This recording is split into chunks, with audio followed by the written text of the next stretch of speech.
zit hier bij Sydney's voor City Life.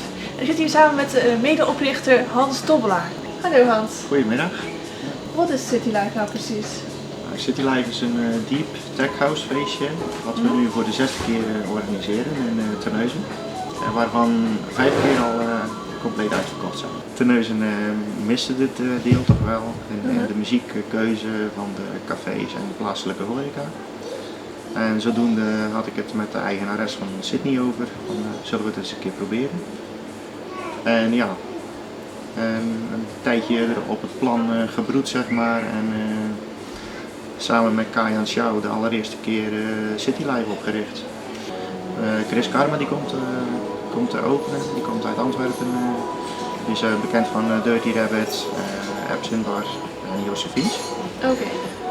Daarnaast Thierry, ja, dat is een man die regelmatig in Europa staat, in Zondia feestjes organiseert en zo. En, trouwens na aanstaande zaterdag moet hij gelijk door naar de Bocca, de oude Boccaccio, waar hij het volgende feest gaat doen.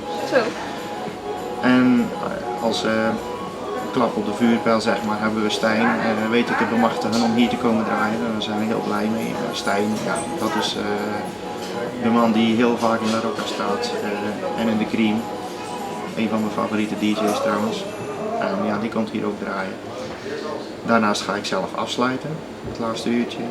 En Mancha die komt op de Timbou spelen. Mancha is een Braziliaanse jongen die ondertussen in Brugge woont. Die ik heb leren kennen op Beachlands afgelopen zomer. Nou, dat klinkt als een superleuk feest eigenlijk.